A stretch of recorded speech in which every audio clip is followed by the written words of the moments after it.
గుర్తూరు గ్రామ పంచాయతీ నూతన భవన్ను ప్రారంభించిన పంచాయతీరాజ్ గ్రామీణాభివృద్ధి స్త్రీ శిశు సంక్షేమ శాఖ మంత్రి డాక్టర్ దనసరి అనసూయ సీతక్క. గుర్తూరు గ్రామ పంచాయతీ నూతన భవన్ను ప్రారంభించిన పంచాయతీరాజ్ గ్రామీణాభివృద్ధి స్త్రీ శిశు సంక్షేమ శాఖ మంత్రి వర్యులు డాక్టర్ అనసూయ సీతక్క ఈరోజు ములుగు మండలంలోని గుర్తూరు తండా గ్రామంలో నూతన గ్రామ పంచాయతీ కార్యాలయ భవనాన్ని ప్రారంభించిన రాష్ట్ర పంచాయతీరాజ్ గ్రామీణాభివృద్ధి స్త్రీ శిశు సంక్షేమ మంత్రి దనసరి అనసూయ సీతక్క మాట్లాడుతూ మారుమూల గ్రామాల అభివృద్ధికి నోచుకోని గ్రామాల అభివృద్ధికి నిధులు మంజూరు చేస్తారని, గుర్తూరు తండాలో గ్రామ ప్రజలు నా దృష్టికి తీసుకువచ్చిన భూములకు పట్టాలు, పంటలకు సాగునీరు, అదేవిధంగా గ్రామాల్లో సీసీ రోడ్లు సమస్యలకు త్వరలో పరిష్కరిస్తారని, కాంగ్రెస్ పార్టీ ఇచ్చిన 6 గ్యారంటీలను పక్కా అమలు చేస్తాం, నిరుపేదలకు గుర్తించి ఇల్లు 5 లక్షలతో కట్టిస్తామని, ఇప్పటికే మహిళలకు ఉచిత బస్సు ప్రయాణం, 10 లక్షల ఆరోగ్యశ్రీ పథకం అమలు చేశామని, ఇంకా 4 గ్యారంటీలు త్వరలోనే అమలు చేయబోతున్నామని మంత్రి సీతక్క అన్నారు.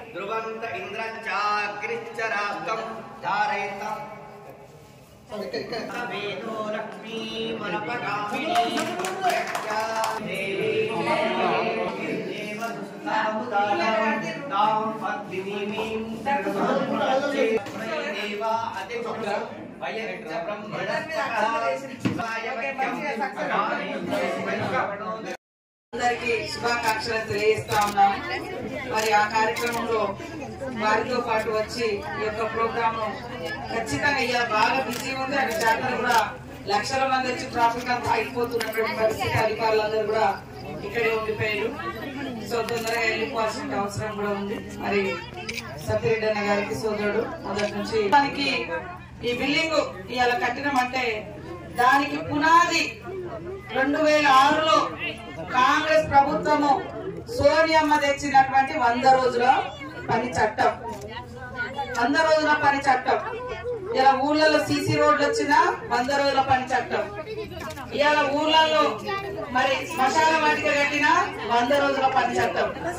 ఊళ్ళల్లో రైతు భవనాలు వచ్చిన 100 రోజుల చట్టం. ఊళ్ళల్లో అంగన్వాడీ సెంటర్లు వచ్చిన 100 రోజుల చట్టం. దాన్ని తీసుకొచ్చింది సోనియమ్మ గారు. మన్మోహన్ సింగ్ గారు ప్రధానమంత్రిగా ఉన్నప్పుడు కాంగ్రెస్ ప్రభుత్వం ఒక చట్టం తెచ్చింది. ఆ చట్టం ఏంటంటే ప్రతి సంవత్సరం 100 రోజులు పేదవాళ్లకు పని కల్పించాలని. పని లేక పట్టణాలకు వలసపోతున్నారు, కుటుంబాలకు దూరం అయిపోతున్నారు అనే ఉద్దేశంతో మన గవర్నమెంట్ సెంట్రల్ లో ఇక్కడ స్టేట్ లో స్వర్గీయ వైఎస్ఆర్ గారు ఉన్నప్పుడు, రాజశేఖర రెడ్డి గారు ఉన్నప్పుడు ఆ చట్టం తీసుకొచ్చారు. ఆ చట్టం ప్రకారం మనకు ప్రతి సంవత్సరం నిధులు వస్తాయి. ఆ నిధుల నుంచే గ్రామ పంచాయతీ కూడా ఇవాళ వచ్చినటువంటి పరిస్థితి. ఆ చట్టం లేకుంటే వాస్తవానికి పేదోళ్లకు పని లేదు, ఊళ్ళల్లో అంగన్వాడీ సెంటర్లు రావట్లేదు, ఊళ్ళల్లో గ్రామ పంచాయతీ లేదు, ఊళ్ళల్లో అనేక సమస్యలు కూడా ఉన్నాయి. మరి ఇక్కడ కూడా రావడం కోసం ఆ రోజు ఈ యొక్క గ్రామ పంచాయతీ ప్రతిపక్షం అనే ఉద్దేశంతో వదిలిపెడుతున్నారంటే అట్లా కాదు, పెట్టాలని ఈ గారికి, కలెక్టర్ గారికి, ఐటీడీఏ గారికి కూడా కోరడం జరిగింది, ఏర్పాటు జరిగింది. కాబట్టి మీరు వెనుకబడ్డ ప్రాంతం అని అనుకోవద్దు. ఖచ్చితంగా ఇక్కడ ఉన్నటువంటి యువత, ఇక్కడ ఉన్నటువంటి ఉద్యోగులు, ఇక్కడ ఉన్నటువంటి ప్రజలు అందరూ కూడా చదువుకున్నటువంటి వాళ్ళు ఉన్నారు. హన్మకొండకు, హైదరాబాద్, ములుగుతో అందరికీ అనుబంధం ఉంది. ఖచ్చితంగా ఎప్పుడు ఏదైనా కూడా రావచ్చు, పని చేయించుకోవచ్చు. మరి మీ యొక్క శాస్త్రమైనటువంటి పరిష్కారం మీకు అందరు కూడా ఎవరి భూముల మీద వాళ్ళకే పట్టాలు వచ్చే విధంగా మరి ప్రత్యేకంగా చొరవ తీసుకొని ఏర్పాటు చేస్తామని కూడా తెలియజేస్తా ఉన్నా. 2009 నుంచి 14 వరకు నేను ఎమ్మెల్యే ఉన్నప్పుడు అప్పుడు వాకటికరణ గారు జేసీగా మరి వారు ఉన్నప్పుడు కూడా కొన్ని ఇక్కడ మనము పట్టాలు ఇప్పించినాం. మన తండాలలో మన మానసింగ్ తండా, ఇటు నిమ్మనగరం అధికారులను పంపించి సర్వే చేయించి కొన్ని ఇప్పించినాం. ఈ గవర్నమెంట్ వచ్చినాక మళ్ళీ జీవోలు మార్చేయడం తోటి మళ్ళీ ఈ భూములు ఎప్పుడు వెళ్ళిపోతాయో మనకు భయం అనేది ఉంది. కాబట్టి చాలా మంది ఎక్కడెక్కడ నుంచో ఈ భూముల మీద కన్నేసింది. ఎందుకంటే ఇటు నీళ్ల సౌకర్యం ఉంటది, అటుపోతే ఎర్రమట్టి క్వారీలు ఉన్నాయి. కాబట్టి ఖచ్చితంగా మీ భూములు మీకే దక్కుతాయి, ఎవరు ఆందోళన పడాల్సిన అవసరం లేదు. అదే కాకుండా ఒక్క 3 ఎకరాలే నేను ఎప్పటి నుంచో అసెంబ్లీలో మాట్లాడిన తర్వాత అధికారుల దృష్టి తీసుకెళ్ళిన అందరి, కానీ మనకు నీళ్లు లేకుండా ఎక్కడికెక్కడికో పోతుంది.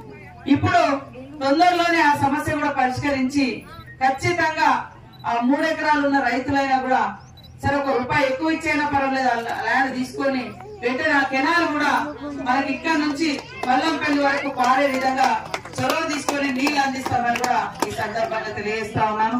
అదే విధంగా కరెంటు కూడా మరి ఇప్పుడేమో పార్టీ ఏమో అధికార పార్టీ ఏమో కులమేమో అన్న మన కులమే అన్నాడు. కానీ అడిగినందుకు అది మనసులో పెట్టుకున్నాడు. మరి అన్న అధికారులు ఎప్పుడు కూడా వ్యక్తిగతమైనటువంటి వాటికి కాకుండా ప్రజల కోసం పనిచేసే అంశాల మీద ప్రజల కోసం ప్రజాప్రతినిధి ఎట్లా సేవకులో అధికారులు కూడా అదే రకంగా సేవ. ఎక్కడ ఏది అవసరం ఉంటే అక్కడ మనం పనిచేయాల్సిన అవసరం ఉంది. కాబట్టి కరెంట్ షాక్లు కూడా చాలా దారుణంగా చంపేస్తున్నాయి మనుషులను. అంతకుముందు కూడా మా సోదరుడు స్వామి వాళ్ళ అన్న అమ్మ ఇద్దరు చేనులోనే ఒకే రోజు చనిపోయారు కరెంట్ షాక్ తోటి. నిన్న కూడా